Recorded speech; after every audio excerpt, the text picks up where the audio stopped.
thanks again for Linode for sponsoring this episode of the news. They've actually upped their affiliate link, so instead of getting 1 month of credit, you now get $60 of credit, which you can make last up to 3 months, I think.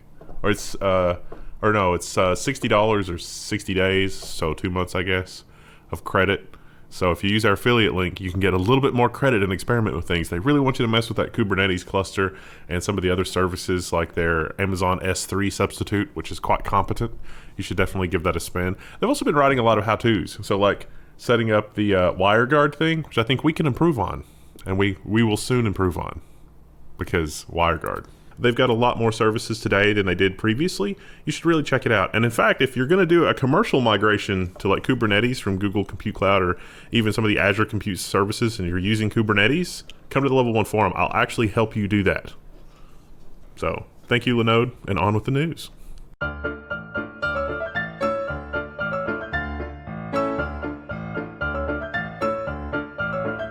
Disembodied voice, what day is it?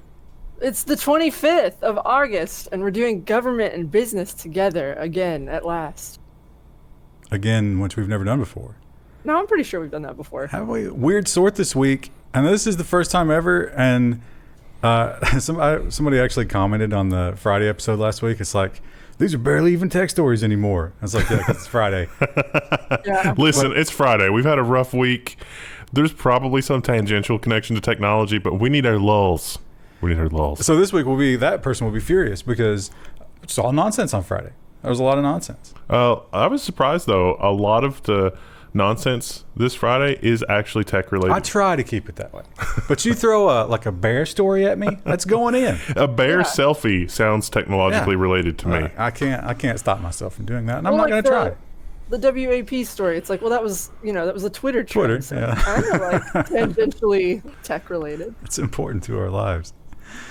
Now, the first story this week is not, well, I mean, it's primitive technology, right? But it's more of a story of redemption. Right. It's a story of a young lady who perhaps took on more responsibility than she was ready for and fled from that responsibility for too long, but then finally came around and did the right thing. Look at him. Lieutenant Dangle. Dangle's no more. He is now held up with bird netting. We tried to do pantyhose. Someone suggested that, I think, in the Twitch chat, and he just kept falling out. So we just strung up some bird netting, and now he's awkwardly slung in it. I can't help but notice some wilting leaves. A little brown. That's pretty normal. Like, even before I had any pumpkins on it, the leaves will die off periodically. So they grow new ones. This is a pumpkin, not a watermelon. Yes, everyone says it's a watermelon, but no, look, he's starting to turn orange now. He's looking like a real pumpkin. Yeah. When have you ever seen a ribbed watermelon? No, that's what people were saying in the comments for like the last 3 weeks. They're like, "That's a watermelon," and it's like, it's not. that is the perfect like YouTube comment thing. It's like, you didn't do that right. It is like, I mean, unless the greenhouse I got it from mislabeled it, I'm 99.9% sure that's a pumpkin. No, see, that's the evil of the YouTube comments. They're like, it's like you're questioning yourself. It's like, well, I don't know. Maybe the acceleration of gravity really isn't 98 feet per second. I don't know. Am I wrong? Just constantly being gaslit. But he's not dangling anymore. I meant 9.8 meters per second. Sorry. Oh, they've already typed. They've already typed. So yeah, you do have to sort of get into a space where you learn to filter out the evil from comments from social media. I don't know if it's as evil so much just wow. It's like imagine half the people how dumb the average person is and the other half are dumber than that. It's human nature, and that is in turn evil, I believe. My favorite one, and I know I've said this more than once, but it's every time I see it, it just shocks me. And then I see it over and over and over. Is someone will ask a question about a product on Amazon, and someone will reply with "No, I don't know." I hate that. It makes me irrationally angry. It also makes me angry. It should. No, that's not irrational, Krista. That is pure rationality. Why? And it's the top answer. You have to click to see the other answers. Yeah, and Stack Overflow's that way too, where you'll be like, "Hey, I need to do this particular thing on this particular browser. I'm trying to fix something." And someone will be like, why are you using that? You should use this. And it's like, well, the client asked me to do it in this. Most of the time, I just Bob Ross that stuff off. But the stuff that drives me insane that I do not Bob Ross off is like, I'm having this really obscure problem. And it's like, I read the post and I was like, yes, that's my exact problem. And then they reply with, never mind, figured it out. Yeah. It's like, I will hunt you down. I will find you. What did you see, Denver Coder 909? What did you see? So you need to tune it out. And a lot of social media gives you tools to trim those people and get them out of your life. But can you be too important a public figure to use those tools? That is what's at debate, and the debate just continues to rage. We thought it was settled. It's not settled. But it was. Trump asked Supreme Court to let him block critics on Twitter. So if you guys haven't been following, that Trump actually can't block critics on Twitter. That's because the regional court, the state Supreme Court, I guess, ruled that that was a public forum. That Twitter was a public forum in this context, and they're asking to say, it's like, please no. Twitter is his private speech. It's not his presidential speech. But he does use it to campaign. He does a lot. And he does say a lot of stuff about policy on there. He does. I mean, I would be okay. Like, give him a, POTUS. What is he, 45? He often says the quiet part loud on there, too, which is sort of fun. Give him a POTUS, whatever number he is, and let that be President Twitter, and then let Donald Trump be Donald Trump Twitter. I don't think he could master switching. He wouldn't do that because he's, he wants that big number. So I don't know. He definitely is trying to play both sides there. If you want to be private, be private. Donald Trump is the antithesis of a private figure. And he loves to fight. We know that. And, I understand that, it's not really a one-on-one fight on Twitter. It's the multitudes of never-Trumpers, biting at his heels constantly. It's the worst social media platform in the history of social media platforms. But he doesn't shy away from controversy, and certainly not when it comes to the Chinese trade war, which again has escalated. TikTok confirms it will sue the Trump administration. The company says the president's executive order deprived it of due process. And this is this is not really TikTok. This is their American employees. I mean, I guess it is technically TikTok, but the company is, they're saying that, it was so sudden and there was no court case. Yeah. Like, hey, executive order is not the way to do this. Okay, let us give a chance to, respond to this and show you our side of the story, but no, it was just the stroke of a pen. Is it really trade war, or did we catch them doing something so egregiously wrong? Because did we catch them? Well, I mean, the stuff that has been volunteered so far really isn't any worse than Cambridge Analytica. Yeah. So, I mean, either it's okay for everyone or it's not okay for everyone. Last week we heard that Microsoft might be in the running to snap up old TikTok, and I think ByteDance is pretty happy to be rid of them at this point because of the controversy. But as is the case pretty often in our current administration, the good old boy network, the behind-the-scenes handshakes. If you don't know, Trump, good friends with the CEO of Oracle, which makes this somewhat unsurprising. Trump has expressed support for Oracle to buy TikTok. The Oracle founder, Larry Ellison, is a Trump supporter and hosted a fundraiser for the president. He's also had a number of dinners, et cetera, et cetera. I mean, I think even Trump's had dinner with Jeff Bezos. So, I mean... Yeah, but I think Amazon buying TikTok. I think he's more chummy with the Oracle people. I don't think he was against the Microsoft thing, but once Oracle threw their hat in the ring, he was like, yes, we'll do that. Larry Edelson is so devious, though. As opposed to which one of them?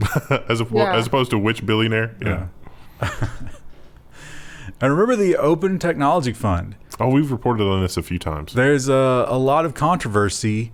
And it has to do with the Trump administration wanting to sort of supplant them with their own open, not the same kind of thing, but to get the same funding. They try to replace executives, which is not actually technically allowed. Like, the whole appointees thing, that's not allowed in their charter. And they even went so far as to try to, just get them kicked out of the building the Chinese way. And none of that worked, so they've tried a new tactic. Open Technology Fund has sued the administration for $20 million in missing funds. So the Open Technology Fund, in order to operate and maintain its charter, it needs funding, and that funding has already been apportioned, but it has not been forwarded from the U.S. Agency for Global Media. So, yeah, they're trying to do that. According to the Open Technology Fund people, this is an attempt to do an end run around the thing so that they can say they're in violation of their charter, and then they can have a new board and all that kind of stuff. But it's like the reason they would be in violation is because they haven't been funded. So it seems really dirty and underhanded. One of their big responsibilities is supposed to be helping democracy in oppressed parts of the world through media and technology. And think like a tour, like a hello Uyghur Muslim, have some tour. Yeah, so they're like, listen, Hong Kong and now Belarus, we've never been more ready, except now we have no money. Yeah, the bat signal is blazing in the night sky, and we have no fuel for the Batmobile. Also, this is a great image.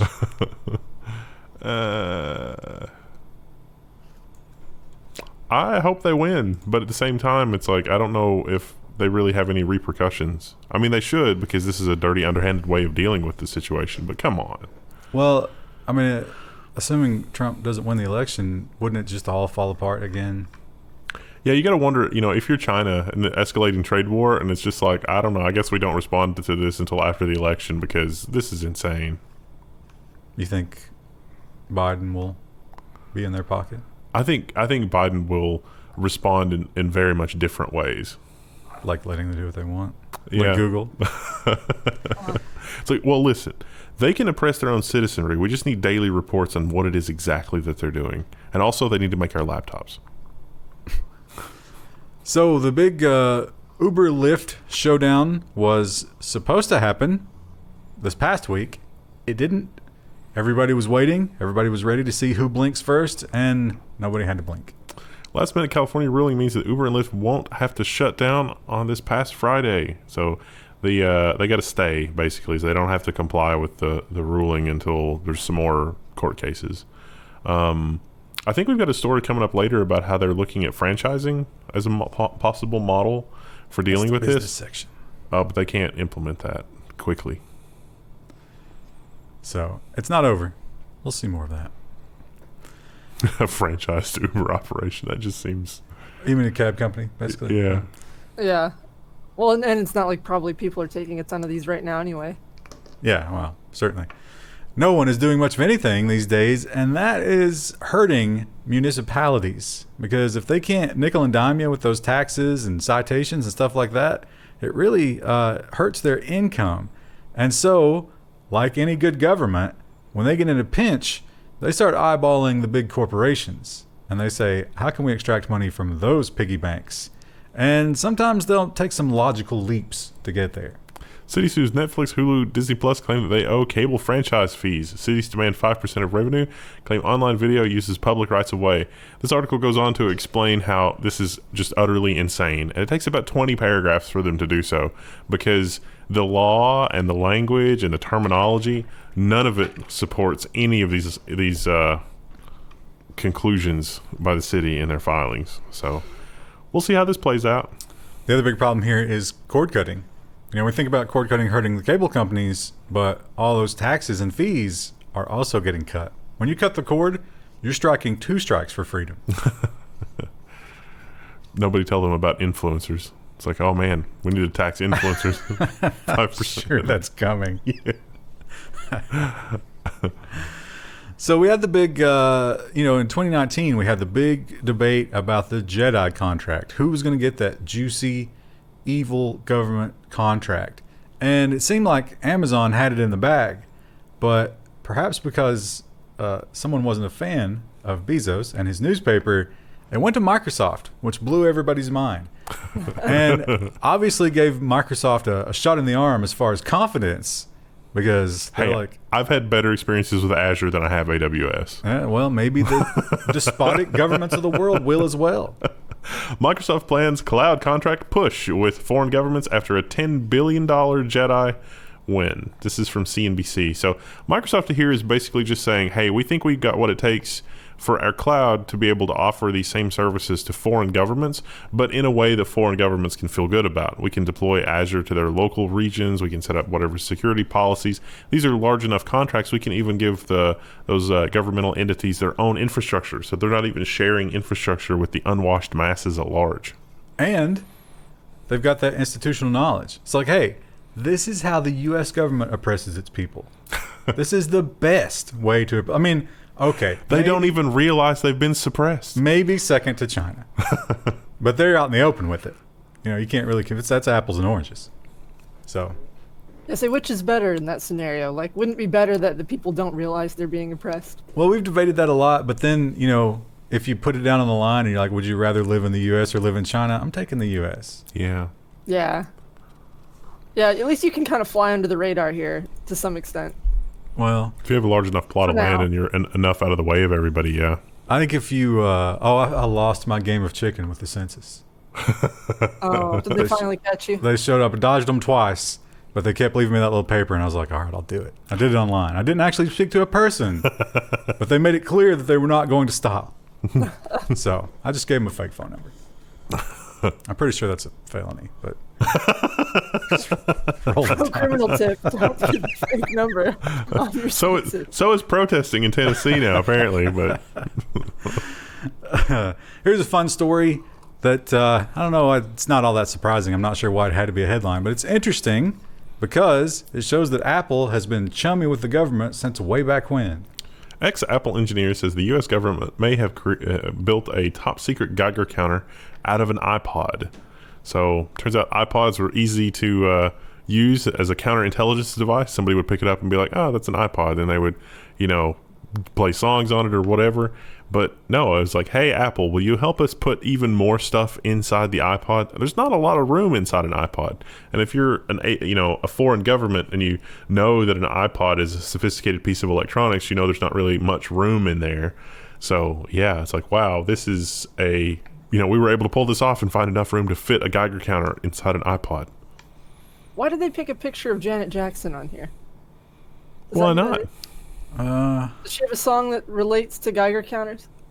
Did she even have music in 2005? She was before 2005, right? Oh, you're a time traveler. You've given yourself away. This music hasn't been invented yet. Could it be the editor just picked a random photo? I don't think so. I think there's a reason for that. Maybe she was involved. And, the TikTok thing is the hottest debate right now when it comes to the China situation. But the OG, when it came to China trade war, was Huawei. And that story is not over. So Huawei, for a while, was like, you know what? We're going to keep doing business. We think we can figure something out. Part of figuring that out might have been just to play a little shell game with the third parties. And the Trump administration says, we're on to you. The U.S. is tightening restrictions on Huawei access to technology and chips. So they're buying commercially available chips third party. So let's suppose that you need, a modem or a digital signal processor or something. You can just go down to the local electronics emporium and just buy it in bulk. You don't necessarily, you just show up, you got a credit card, you pay, just like buying groceries. They don't care. Well, when you're buying in this kind of bulk, it's sort of easy to figure out, and you can also buy the products after the fact, take them apart and be like, hey, wait, where did you sell this? Here's the serial number of this chip. Who did you sell that to? Okay, you can't sell to them anymore. So it seems like the doors are closing faster than Huawei is able to create third-party shell companies. Now, Krista, time and time again, you've taken a stand against the people of Hong Kong. Right. And by continuing to play Overwatch. I don't know why. But will you now pledge to use Notepad++ in solidarity with them? I already use Notepad++, so that's not a big ask. Finally. Text editor Notepad++ banned in China after Stand with Hong Kong update. This seems just really petty on the part of the Chinese government. They point out that they're not even blocking the download. Just the page that says Stand with Hong Kong. Notepad++ is in the past also supported the Uyghur people. They've poked the Chinese bear a number of times. Several occasions, but... do you get the feeling that in Hong Kong that it literally is like, we have always been part of mainland China. And it's like, what? What about the British? The who? Yeah, they'll be There like, is no war in Ba Sing Se. Yeah. and people are like, no, but that can't be true. Point to someone who says otherwise. And then you point and they just poof. Yeah, they literally just disappear. They're making laptops somewhere. Not. Well, that's the best scenario for them. And while we may be, not great friends with China at this point, you know who really isn't good friends with China? Taiwan. And they have the same kind of seemingly petty things that they do to one another, but probably does mean a lot in terms of the hearts and minds campaigns. Taiwan to stop local sales for Chinese TV streaming services, but they're not going to block them. So there are Netflix-like services available in Taiwan. You can walk into a shop and say, hey, I'd like to sign up for this Netflix-type service. Taiwan is just saying, we're not going to allow in-person sign-ups for this or in-person shops to sell this. You can still do it online, but we're not going to do this locally. They're worried about propaganda, according to the article, according to Reuters. It's funny because China's response to that was like, it's ridiculous that they're like this. This is just entertainment, and we want to serve our customers no matter where they are. This is silly. But then they follow up and make it clear that the Chinese government has banned anything produced in Taiwan from showing the mainland a long time ago. I love how they do that. Like, they know it's hypocritical. They just don't care. And this one, so this is a bit of a stretch in terms of technology, but I feel like our audience could benefit from this in a big way. Yeah. We made a comment like a week or two ago and said something about unemployed 25-year-olds living with their parents. We got a lot of comments. We struck some chords. A lot of engagement. The YouTube analytics, the algorithm was very pleased with your engagement. So, hey, this is a ray of hope for you guys. Germany is beginning a universal basic income trial with people getting $1,400 a month for 3 years. Guaranteed. You can continue working. You can stop working. They don't care. The only thing they ask is that you check in with them often and you complete questionnaires. You call them up every day. It's like, yeah, I'm going to be sitting on the couch. I'm in season 3 of Westworld. For $1,400 a month, it seems like that people would still work, but you would be way less stressed out. Yes. Now, I imagine, of course, if that's the only income you get, you're not paying taxes anyway. Yeah. But would that be taxed as income if I'm working? I think that would not be taxed as income, but if you're $1,400 into the next tax bracket, then yeah. That's what I'm saying. So there's going to be portions of the population where lose money on the net with our tax system if this happens. Well, it's still a safety net though, because if something happens to you and you get sick or whatever, you still are going to have that. So Germany, don't they have socialized medicine, so it's not really as big of a concern anyway?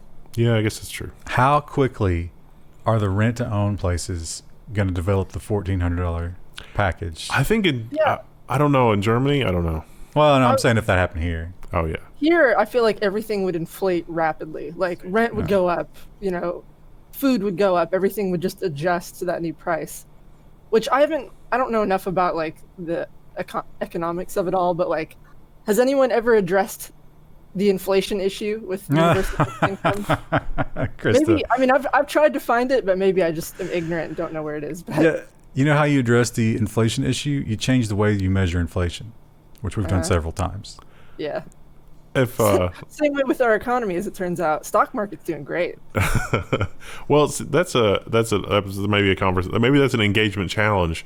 But it seems like in the economy that we're in now, even the people that would be at the Rent-A-Center, perhaps making irresponsible financial decisions, are much less likely to do it in the current situation that we find ourselves in.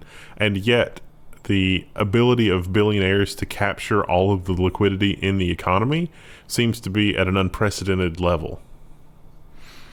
The other question is, how do you pay for it?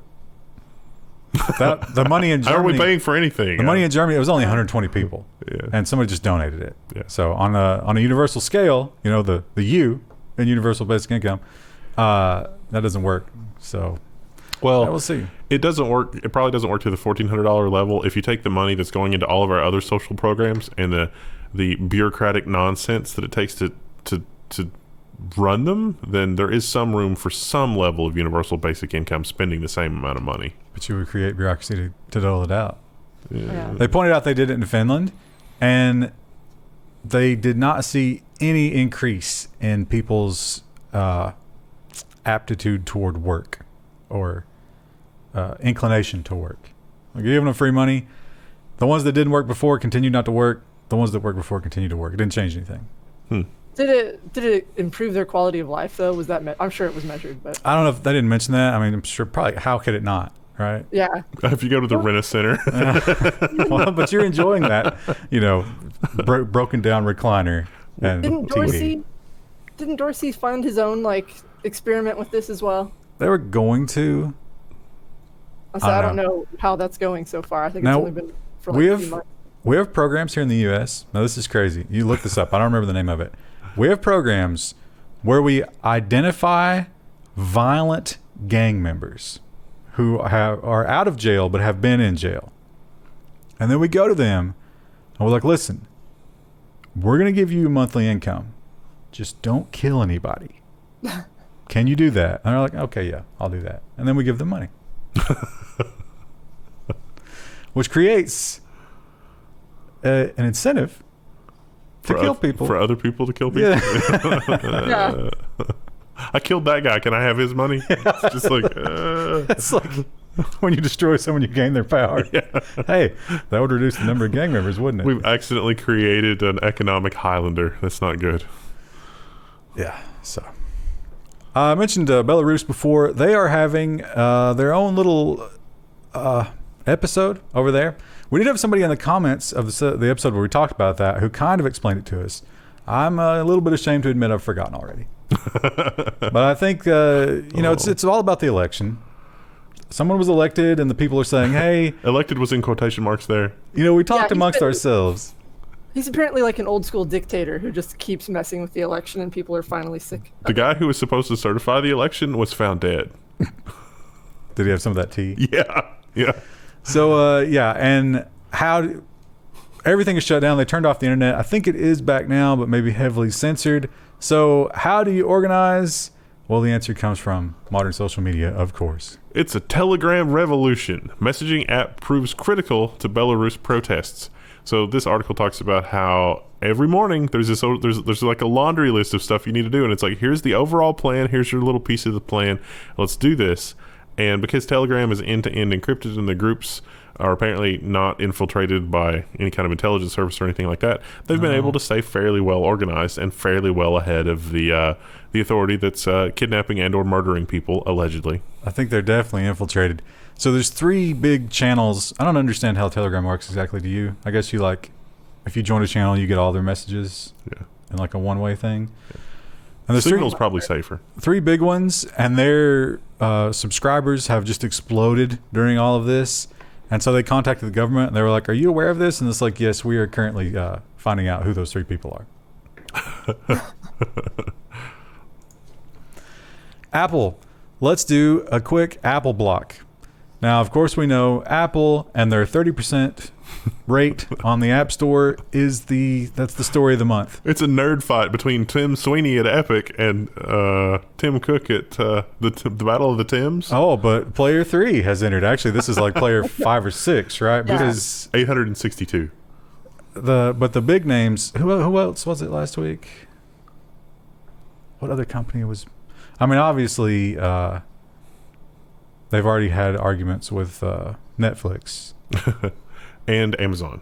Amazon, yes. I can't remember. We have a story about Amazon. But a lot of people are angry, and the mail. You talking about the mail application? Hey. No, I think it was Blue Mail. Oh, okay. But enough. Anyway, a lot of people. A lot of companies angry at Apple. Add one more to the pile. WordPress founder claims that Apple cut off updates to his completely free app because it wants 30%. So the app, there's the WordPress app where you can get 3 gigabytes of free space that starts your own website, and it was a subdomain of WordPress.com. And there wasn't anything you could buy through the application. There's stuff you could buy through the website, but there wasn't anything you could buy through the application. It was just point and click, let's create a WordPress site. Pretty innocuous. And apparently this nonsense Apple's been doing for a really long time, but they didn't really get any PR because, who cares about creating a 3 gigabyte website on WordPress? But a ton of other small companies and small developers like that, well, WordPress is not small, but a lot of other developers, well, they're small compared to Epic, I guess. But a lot of other developers are coming through and saying, yeah, hey, Apple was shaking us down too. And Apple literally, so Epic was like, or WordPress was like, look, we don't sell anything. You're asking us to add transactions to this application to make you happy. It's free. Everything is free. You're asking us to add a cost to it, to our customers. And Apple was like, yes. Well, listen, Apple's only worth like $1 trillion. 2 trillion, They need that cash. Krista, they're worth 2 trillion. The market cap is $2 trillion, yeah. And they should be worth 3. What was it? These little developers need to pony up the cash so they can get better returns. I thought the marketing campaign for the Social Network movie was brilliant. It's like you don't get to 500 million friends without making a few enemies. It's just like that's what I kept saying, and he's like, you don't get to $2 trillion without trotting on the backs of the little people. So unfortunately, WordPress, the spineless cowards that they are, have already capitulated. They're going to do it. They were just like, okay, I guess, whatever. Sad. Oops. But you know who's not capitulating? It's Epic Games. And so the big story is, Epic said put the thing in the app. Apple shut them down. Epic has been retaliating in many petulant ways since then. It's going to go to court.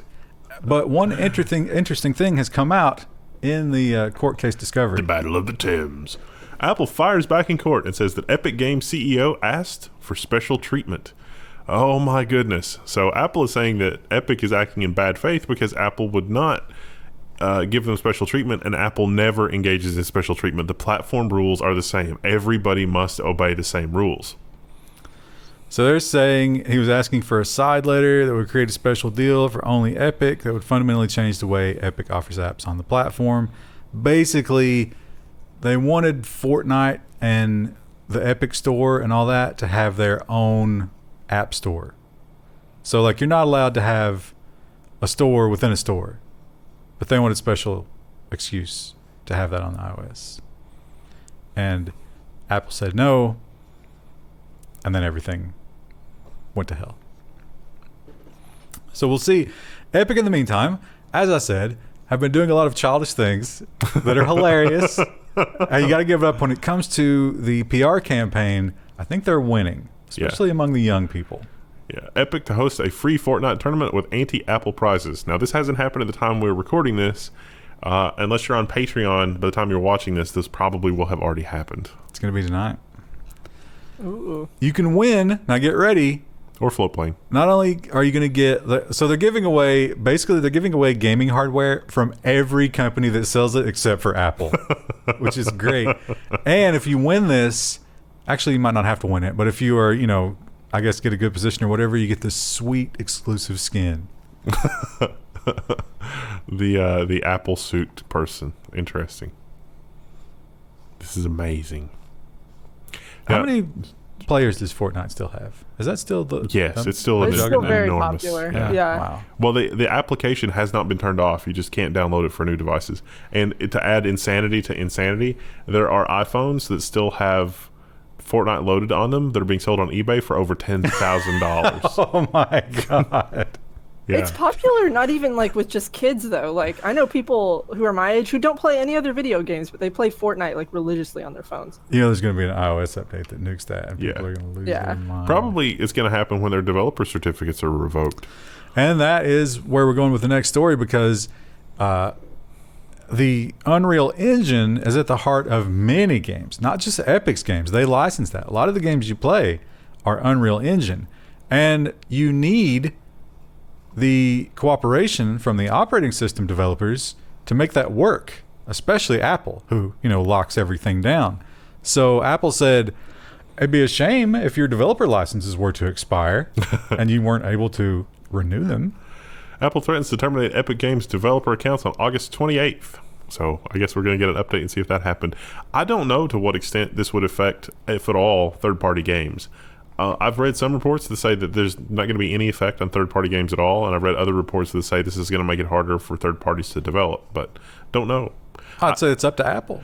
I would say that Epic will be able to get a TRO against Apple, meaning that they will not. It'll be a temporary restraining order, meaning that that Apple will not be able to revoke those certificates by court order.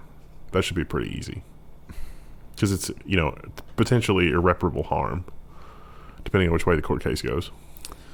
So Apple's major defense in all of this, if every time someone makes an inquiry, one of these reporters makes an inquiry, they get the form letter back, and it always says everybody's the same. We treat everybody the same. Everybody gets the same it's our deal. Platform.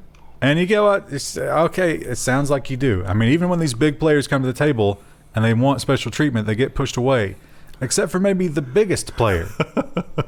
Publishers ask Apple CEO for the same App Store deal given to Amazon. Yeah, Jeff Bezos. So the deal with Amazon and the deal with Jeff Bezos is different 15%. Than everybody else. Half. It's 15% initially and 0% in follow-up. And everybody else is 30-15. Yeah. So it keeps reducing by 15% based on how many billions of dollars you have. Actually, he's got way more than that. That math doesn't check out. But yeah, so that's a little bit embarrassing for them because they have really pounded that. We treat everybody the same hammer, but they don't. Also, really, I can't wait, with the whole WordPress thing. I mean, how long until they're demanding of, like, I'm using the eBay app. They want 30% of eBay commissions. Or, I use the Apple app to find the nearest gas station. They want 30% of that transaction for me to buy gas. The question of how long will it be? The answer is as soon as they think about it. The eBay app has been blocked because I bought something on the eBay app on my phone. Or maybe the millisecond that the Epic one, they win in court. I was just trying to Venmo you $30 and now it's $33. What? Oh, that's 10%. $39? So yeah, Amazon gets a special deal because they are a juggernaut, and they're only getting stronger because the longer the world languishes in a pandemic and a lockdown, Amazon just keeps soaking up our dollars. And I'm so guilty. Yeah. I can't wait to collect my packages that are downstairs. Yeah. And so if you're hurting for a job, maybe give in to the evil empire. What else are you going to do? Amazon will add 3,500 tech and corporate jobs across 6 U.S. cities. One of the sets of jobs is in New York, which was the former department store headquarters for somebody. And WeWork owned it briefly, and then it was like, oh yeah, pandemic, and so then WeWork wanted to get rid of it. But it was $1 billion office space in New York. So, all you job hunters, Dallas, Detroit, Denver, New York, Phoenix, and San Diego. It's a 900,000 square feet of office space. You know what also is probably true of all those places except Detroit? Much cheaper housing. I'm concerned that only 3,500 people are going to require 900,000 square feet of office space. Well, the 600,000 was that building. Oh, okay. So, yeah, they were just like, we'll have that building, yes. I don't think they're going to fill it up. A fine collection. Maybe everybody's going to have like a 10,000 square foot office.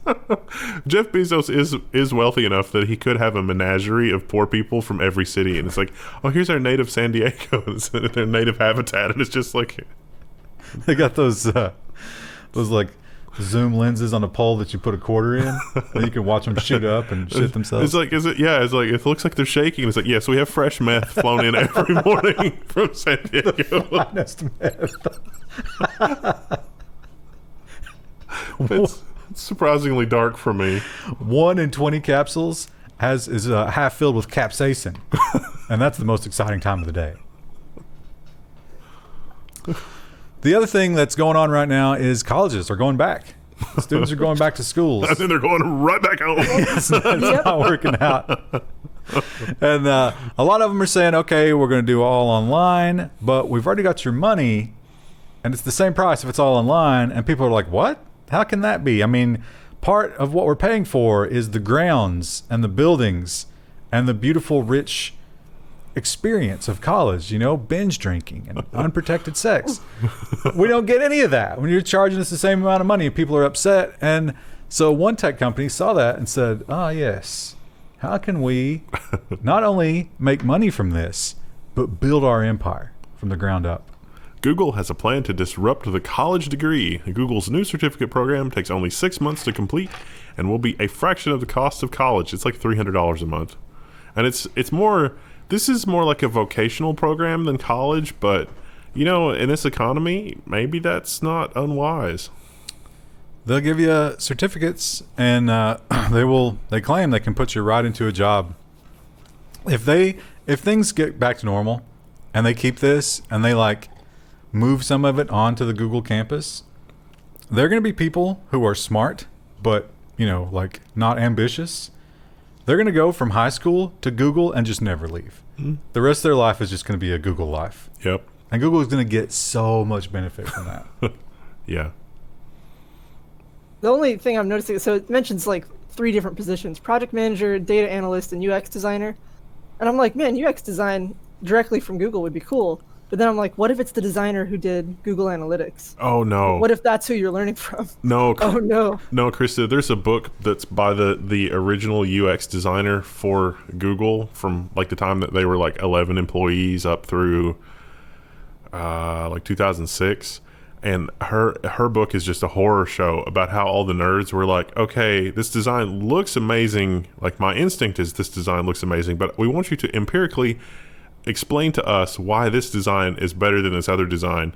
And they made her do like A/B testing of like 2 different colors to empirically prove that one design was better with a slightly different shade of blue.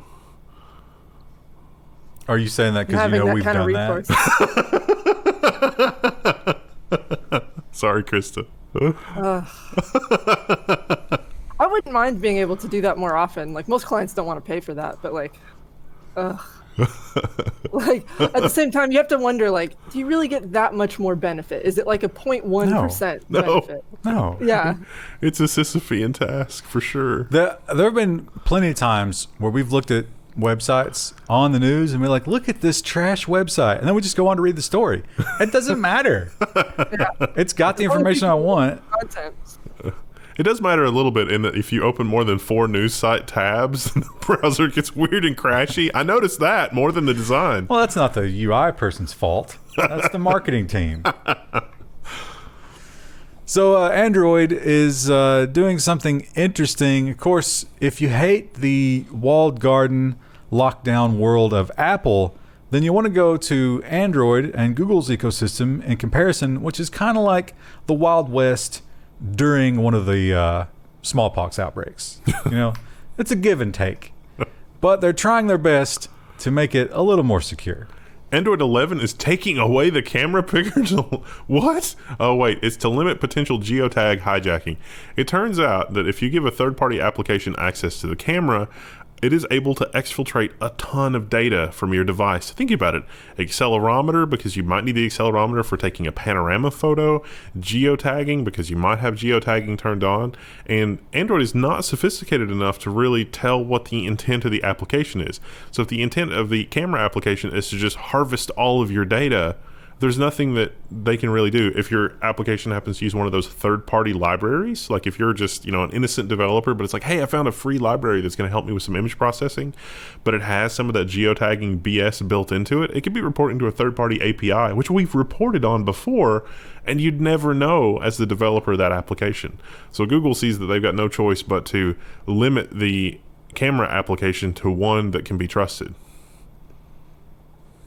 I think this is going to be an allegory for all Android applications in general. They need I want to a do third-party keyboard. Wait, why is it connecting to China? They need to do the notification thing that Apple did. Yeah. That's the answer, really. That's the beginning of the answer.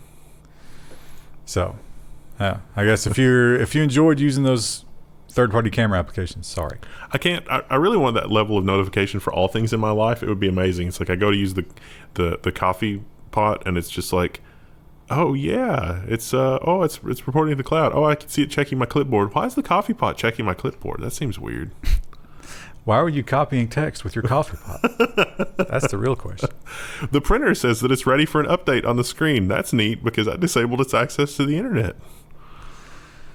We've talked a lot about future cars, things like Teslas.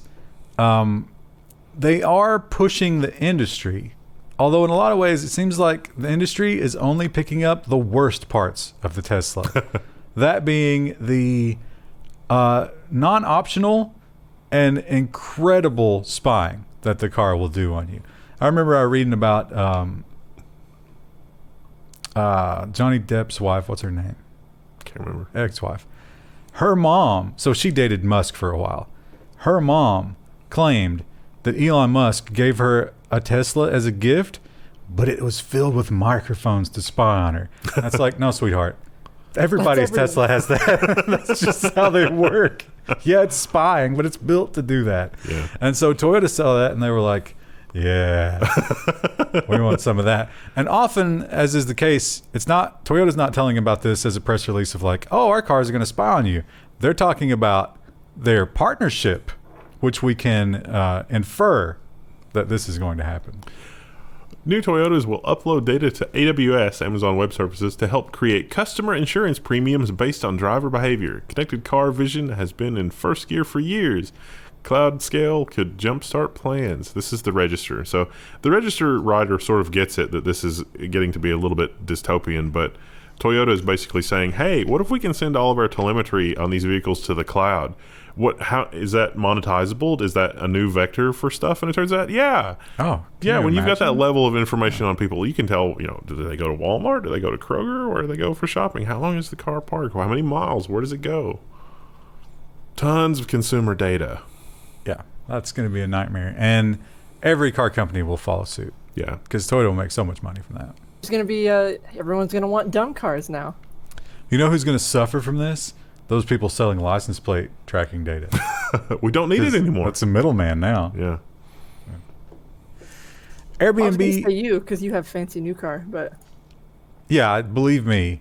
If I decide to buy that, once the lease is up, I'm thinking about plucking that OnStar right out of there. The only person I know that has a Tesla has already rooted it and removed the ability to connect to it over the cellular connection. But doesn't that ruin the updates? Yeah, it was already on the naughty list for other reasons. Yeah, it's unfortunate. And if you ever want to sell it, Yeah, that's going to screw you. You can only sell it as salvage Yeah. in that scenario. So Airbnb, they have been having a bad time because people are not traveling and actually people are vacationing, which is just crazy, but not as much. It's down quite a bit. And the whole idea of renting workspace and stuff like that, it's just not happening, which makes this headline just bizarre to see. I really was blown away by this. Airbnb has confidently filed to go public. TechCrunch's use of confidently there means that they're thinking what we're thinking. Like, what? Is that their logo? Yeah. yes, that is their logo. That's a paperclip. Is it, though? It's a bent Yeah, paper. when this launched, this rebranding a couple of years ago, everyone was like, that looks so unfortunate. The rest of their branding's really sleek, but the logo is... Wait, why is it unfortunate? Is it because it's feminine? See, so when I read the comments on this logo when it first launched, all the designers, it was like everyone saw a different piece of genitalia. And it was like, what does that say about you? Like, is there some sort of quiz? Like, what is your personality like, depending on what genitalia you saw in the Airbnb logo? Isn't that... couldn't that be a good thing, though? I guess, but it was kind of, everyone was just confused about it. You're going to go on a romantic getaway to somebody else's house. There's going to be some sexy time. You see the logo and you're like, yes. Let's reinforce Someone else's house. I think it's supposed to be like an abstract roofline with a door, but I don't know. We're going to have some adventures, and I'm not going to be the ones to clean the sheets. But, we're going to have adventures in a place where hundreds of others have already had the same adventures. That's even more exciting. What are you talking about? It's like one of those soups that's just, it keeps going for hundreds of years and you just keep adding new stuff to it. Yeah. So, as we alluded to earlier, Uber and Lyft are in a bit of a pickle in California now. For now, the stay of execution has been granted. Things are going to keep going along as normal, but they're running on borrowed time. They have to do something.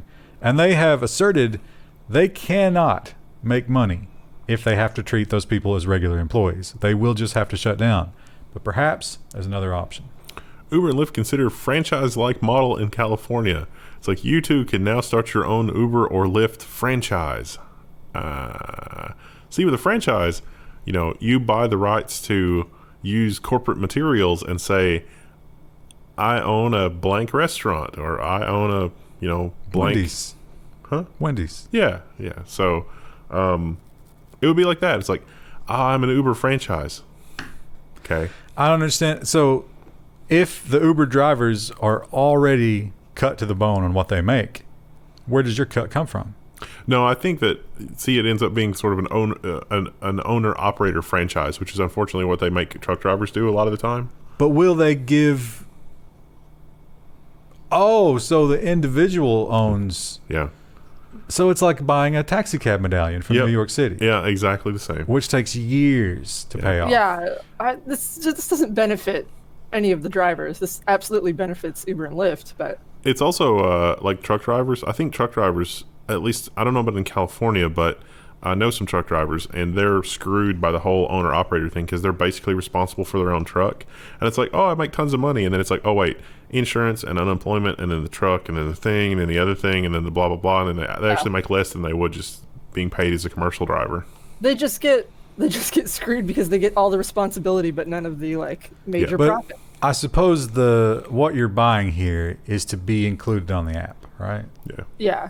There is value, I guess, to that. But there's how much value? $5. You can be a Lyft driver Yeah. for just $5. Or you can watch this ad. We can't make money unless we exploit our workers. But they're not our workers. We don't want to pay them, But I minimum think they're wage or better anything. off not being workers because you can. I mean, Uber does give you the ability to completely work on your own schedule and do your own thing and turn it off whenever you want. No other job gives you that. Well, if you own a Wendy's franchise, you could definitely close the restaurant whenever you want. It just might not be good for the bottom line. Can you though? I mean, they're very Yeah, restrictive. a lot of part-time jobs you can work, you tell them your schedule up front and you have to work a certain number of hours, but you have some flexibility there. But that's Uber. You don't have If to. you get do a that. lot of complaints, Wendy's is definitely going to shut you down. Yeah, they're going to take it. But I'm sure there's some rules about. I bet you can't set your own hours because they want that constant. There's also that those stories that we did on the franchises where the franchise owners that took pride in a lot of what they were doing would source better materials than what corporate gives them access to, and we're still making money and doing well, and corporate was like, no. And I know, so Chick-fil-A, you can franchise a Chick-fil-A for like 10 grand, but they basically own you after that. And you do have to work a certain number of hours as the manager. The owner has to be the manager, and you have to clock in a certain number of hours. Wow. You basically work for Chick-fil-A. And they take like 50%. That sounds like a racket. Just a different kind of racket. Yeah, exactly. But also, the acceptance rate for Chick-fil-A franchisees, I guess, is lower than Ivy League colleges. It's harder to get a Chick-fil-A than to get into Yale. Yeah. Well, listen, Yale, things have changed the last few years. Yale just wants your money. And finally, do you remember everybody had a bad taste in their mouth years ago because we were all excited about VR, and Oculus was like the flagship of VR. And it was like, oh, Facebook bought it. And everybody was just like, oh, God, they're going to ruin it. And they were like, nah, don't worry. We're going to let Oculus keep doing their own thing. We love what they're doing. It's, the Facebook owns it, but we're not going to make it Facebook. We're not going to do that to it. You'll need a Facebook account to use future Oculus headsets. Support for a separate Oculus account will end in 2023. But if you're creating a new account, I've got some bad news for you. Gonna have to have a Facebook account. Not interested. Oh, man, if only there was a competing company to make VR headsets. Oh, that's right. There's the other company. Steam. I guess Steam's Yeah, the big Steam. dog now, right? Vive. Oh, yeah, Vive. Yeah, if I were going to go VR, I'd have to go Steam. There have been a couple of times during the thing where it was like, I could go for some more Beat Saber. Yeah, sure. Yeah, Beat Saber's fun. That was a good time. It wasn't bad. It wasn't $1,000 good. No. But yeah, put those puppies on sale. Maybe 400, maybe. I found there's been a few that have popped up on eBay for like $300, but they look like they've been to hell and back. See, but that's used VR headset does not interest me. Because I remember the way we sweated into that. There's different levels of used, and the ones that are at my price point where it looked like they were used by that Mike Myers character on yeah, it was bad. It was really bad. This was used in the waiting room of an unair-conditioned Louisiana brothel. But it's in good shape. $300, and it's like even now, it's like it's worse now because it's like, oh, it could be a Rona headset. Well, we can fix that with some. I still have some Lysol wipes. Oh, they're just out of frame, but you can quarantine it. You just like don't open the box for however how many days. When we played on the VR headset and like we were using Lysol wipes between each of us, and now it's like, man, to just throw them away. So oh yeah, it was a simpler time. We are down to the last two cans of Lysol wipes here at the office. I managed to catch a restock at Meijer one time during all of this. But they got the lime. They only had the green ones, the lime scented ones, and their lime scent is really offensive. I don't know how they got that wrong. Must be a different formula, and they're just using lime as a cover scent. It's a patent, and they're like, we can't make it exactly like theirs, so I just add some crap to it. I don't know. Tomorrow's going to be so much. Tomorrow's going to be everything else except it's going to be social and security and robot all in one episode, and then just off the rails nonsense Friday. All right, I'm looking forward to Friday because it's just going to be insane. Krista, give us a proud because she finally accepted her responsibilities. Pumpkin Mom, goodbye.